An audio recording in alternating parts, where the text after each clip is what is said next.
"Your pension ends today, Mr. Dawson." Derek Cole said it loud enough for the whole lobby to hear. 2 customers turned around. 3 tellers looked up. Even a woman near the door stopped walking. Harold Dawson stood at the counter with his hat in his hands, 68 years old, clean shirt, work boots polished for the trip. Cole adjusted his tie and glanced at the screen. Men your age often forget what they signed. Harold said nothing. He looked at Derek Cole for 4 long seconds, then placed his hat back on his head, turned, and walked out. One teller watched him leave. Her name was Margaret. She had seen angry people, desperate people, broken people. But something about Harold's silence made her hands stop moving. Harold sat in his truck without starting the engine.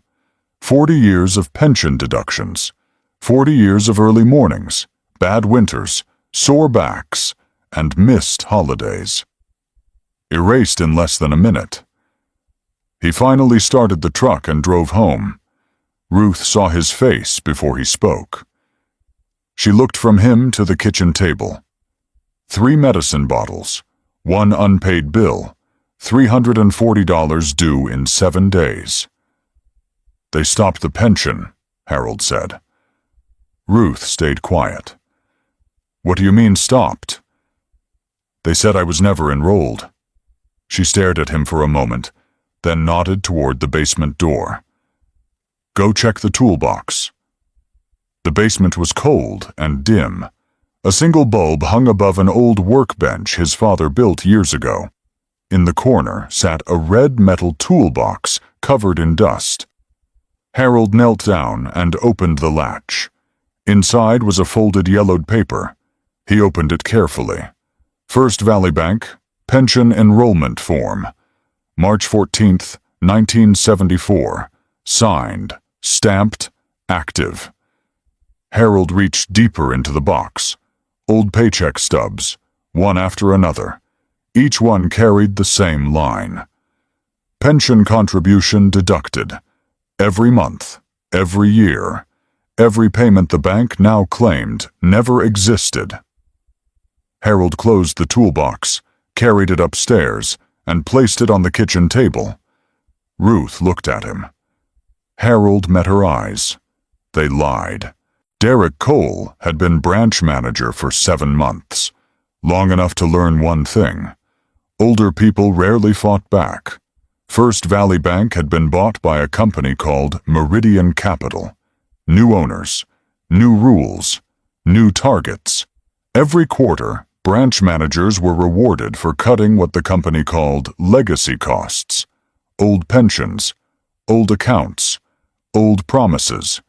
Derek Cole was very good at it. Last quarter, his bonus was $4,200. The quarter before that, $3,800. He knew exactly which accounts to target. Records that were old. Files with missing records. Customers who lived alone. People too tired to argue. He had used the same line before. Men your age often forget what they signed. Most of the time, it worked. What Cole didn't know was this. First Valley had kept its pension records on paper for years before computers ever arrived. Boxes of files sat in the basement archive, unopened, ignored, and Harold Dawson's name was inside one of them. 3 weeks earlier, Cole had reviewed Harold's digital account. Nothing appeared before 1989. So he marked the file unenrolled, approved termination, and moved on. It took him 11 minutes. 11 minutes to erase 40 years. Harold was the 15th pension account he had cut that quarter. Cole was already thinking about number 16. Across town, Harold sat at his kitchen table. The red toolbox rested beside him. Documents covered the table in neat rows. Ruth read each page carefully and placed them in order. Year by year, contribution by contribution. Finally, she looked up. "Harold, This is everything. He nodded. So what are you going to do? Harold kept his eyes on the 1974 enrollment form. Signed, stamped, active. I'm not calling the bank, he said. Ruth frowned. Then who are you calling? Harold thought for a moment. You remember Sarah Odom? The Gazette. He nodded. Cole embarrassed me in front of a room full of strangers. He picked up the enrollment form. Now he can answer in public. Ruth looked at him quietly. She had known this man for 41 years. The Clarkfield Gazette had been printing local news for decades. Small office, 2 reporters, 1 tired editor. Sarah Odom was 34. She grew up in Clarkfield, left for college, then came home. She covered school board meetings, town budgets, road repairs, and stories most people forgot by dinner. But she knew this town, and she knew when something mattered. Harold called her that morning. They met at a diner on Route 9 an hour later. Harold placed the red toolbox on the table between them.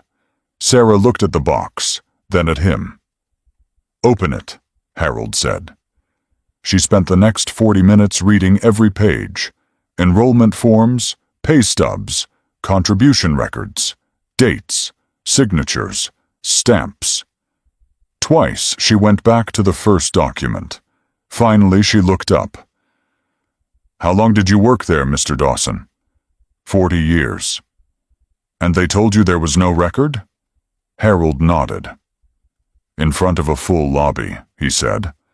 Loud enough for everyone to hear. Sarah tapped her pen against the table. I'll call the bank for comment, she said. They'll deny everything. I know. This may not go far. Harold leaned back in the booth. I'm not doing this to go far, he said.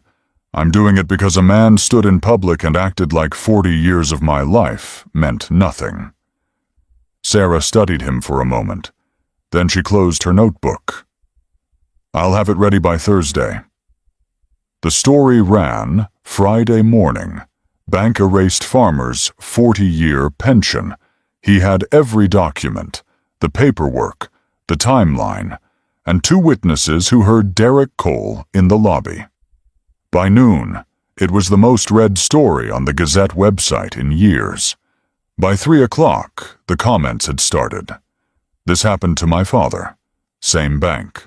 Same excuse. My husband fought them for 2 years. By 5 o'clock, Sarah's phone would not stop ringing. Harold was sitting on his porch when she called. Harold, listen carefully, she said. I've had 11 calls today. All retirees. All First Valley Bank. All the same story. Harold looked across the field in front of his house. How many? He asked. 11 so far, Sarah said. And the night isn't over. Harold was quiet for a moment. Then he said, I think I need a lawyer. Sarah exhaled. I think you needed one yesterday. Harold ended the call and stared at the setting sun. He had gone first. Now the others were standing up. Frank Solis had practiced banking law for more than 30 years. He was 63. Small office. No receptionist. Stacks of files everywhere. The kind of lawyer who had stopped being impressed by banks a long time ago. Harold sat across from him that Monday morning. The red toolbox rested on the chair beside him. Sarah's newspaper article lay on top. Frank read the article, then the enrollment form, then 6 months of pay stubs. Finally, he looked up. How many calls did the paper get? 19 by Sunday morning, Harold said. Frank nodded slowly. And you came here alone? I came here to win. For the first time, Frank smiled. Good answer. He leaned back in his chair. This is not one case, he said. This is 19. He tapped the newspaper. 1 filing, 1 judge, 1 very bad month for that bank. Then his expression changed. "But I need more than paperwork." Harold frowned. "The documents prove they hurt you," Frank said. "I need proof they meant to." He folded his hands. "I need someone on the inside." Harold thought for a moment. Then he remembered the teller whose hands had stopped moving. Margaret Tillis had worked at First Valley Bank for 19 years. She knew every form, every system, every shortcut. She also knew what Derek Cole had been doing. In 7 months, she had watched him target account after account. Older customers, retired customers, people unlikely to fight back. She said nothing, not because she agreed, because she had a mortgage, a daughter in college, and a manager who knew exactly how to threaten people without ever raising his voice. When Sarah's article ran Friday morning, Margaret sat in her car outside the bank for 20 minutes before going inside. That night, she called the number at the bottom of the story. Frank met her 2 days later. She brought no papers. She didn't need to. She remembered everything: Cole's quarterly bonus, the pension terminations, the accounts chosen by age, and a private spreadsheet on his laptop. 31 names, oldest customers first. Harold Dawson was number 15. Frank wrote notes for nearly 10 minutes without stopping. When she finished, he set down his pen. "Will you testify?" Margaret looked at her hands. "I watched that man humiliate Harold Dawson in front of a lobby full of people," she said. "I should have spoken then." She raised her eyes. "I'm speaking now." Frank nodded once. "One more question," he said. "Is that spreadsheet still on his laptop?"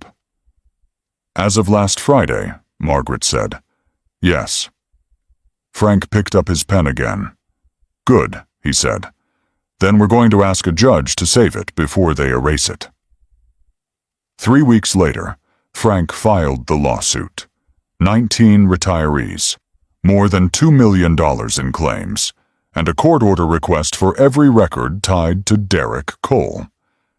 The bank responded in less than 2 days. Fast. Too fast.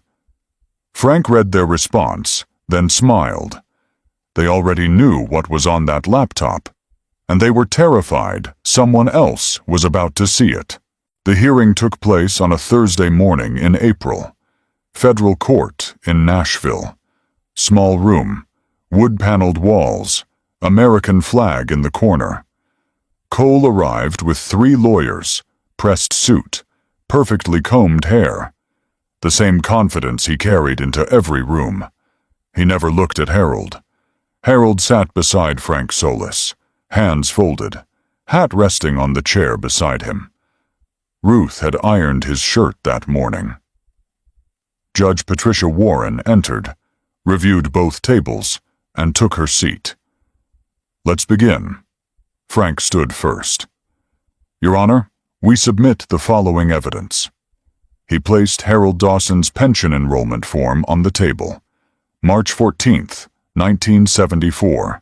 Stamped, signed, active. Then 19 pay stubs spanning 4 decades, each one showing the same line. Pension contribution deducted. Then the records of the other retirees. Same bank. Same deductions. The bank's lead attorney stood quickly.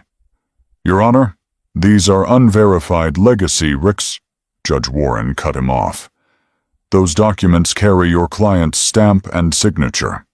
She looked over her glasses. "Are you telling this court your bank's own records cannot be trusted?" The attorney sat down. Frank pressed play on a recorder. Cole's voice filled the room. "Your pension ends today, Mr. Dawson." Then another line. "Men your age often forget what they signed." The room went still. Judge Warren never looked at the device. She looked at Cole. Frank stopped the recording. "Your Honor, That statement was made publicly by the manager responsible for terminating all 19 accounts. Continue, the judge said. Frank opened another folder. Under this court's order, we received Mr. Cole's internal emails. He handed copies to the court. One read, flagged 6 additional legacy pension accounts, on track for bonus target. Another, good work, keep pushing. A third, Dawson account termination complete. 15 down, moving to next batch. Judge Warren lifted the page slowly. Mr. Cole, she said, when you wrote 15 down, were there 14 before Mr. Dawson? Cole's lawyer began to stand. Sit down, the judge said. She never took her eyes off Cole. Cole swallowed. Before he could answer, Margaret spoke from the witness stand. There were 31 names, Your Honor. Harold Dawson was number 15. Judge Warren set down her pen. She looked at the emails, then the enrollment form, then Derek Cole. Your bank called this a system error, she said, but your manager received bonuses for these terminations. She held up the email. This was not a system error. She paused. This was a system. No one moved. Judgment for the plaintiffs. All 19. Full pension restoration. Damages to Mr. Dawson totaling $340,000. Class settlement exceeding $2 million. She closed the file. I am also referring this matter for regulatory investigation. Then she looked at Cole one final time. Mr. Cole, I suggest you get your own lawyer. Court adjourned. Derek Cole was placed on administrative leave that same afternoon. By the following Monday, he had resigned. Within weeks, regulators opened investigations into Meridian Capital. The spreadsheet was at the center of all of it. 31 names, listed by age, tracked like a sales target. Cole's bonus program was shut down across every branch. 12 additional pension accounts were identified and restored. Frank Solis called Harold on a Tuesday morning. The check is being processed, he said. 60 days, just as ordered. Harold was quiet for a moment. And the others? All 19, Frank said. Same timeline. Nobody gets less than what they were owed. Harold nodded. And Margaret? Frank let out a small laugh. She accepted a consulting job with the banking authority yesterday. Harold sat back in his chair. Good, he said. Frank was quiet for a second. Harold, I've been doing this for more than 30 years. Most people in your position never fight back. They're embarrassed. They're tired. They assume the bank has more money, more lawyers, and more time. He paused. And usually, they're right. Another pause. But you had a toolbox. Harold looked toward the basement door. My father built that bench in 1961, he said. He never threw anything away. Smart man, Frank said. Yes, Harold replied. He was. 3 days later, Harold drove back to First Valley Bank. Same parking lot, same glass doors, same lobby, but Derek Cole was gone. A young teller smiled as Harold approached. Good afternoon, sir. How can I help you today? Harold placed a folded paper on the counter. Ruth's medical bill, $340. The same bill that had been sitting on the kitchen table when all of this began. I'd like to make a payment, he said. The teller processed it and slid the receipt back to him. Harold folded it carefully and placed it in his shirt pocket. Thank you, he said. Outside, he sat in his truck and made one phone call. Ruth answered on the second ring. Bills paid, Harold said. There was silence. Then Ruth laughed softly. Get your coat, Harold said. I'm taking you to dinner. Harold sat there for another moment. An old truck, a paid bill, a receipt in his pocket, and his wife laughing on the other end of the line. Some battles are fought in courtrooms. This one started in a basement, with a toolbox, and a man who kept the truth. Harold Dawson didn't make the news. No television interview, no viral moment, no picture in a national paper. Just a man who kept every document his bank ever gave him in a red metal toolbox beneath a workbench his father built in 1961. Derek Cole spent 11 minutes on Harold's case. Harold spent 40 years earning it. That's the part people miss when stories move too fast. Not the courtroom, not the money. Just a 68-year-old man sitting in his truck, receipt in his pocket, hearing his wife laugh on the phone. That's what winning looks like. If this story stayed with you, subscribe. There's another story like this every week. And if you knew someone like Harold, leave a comment below.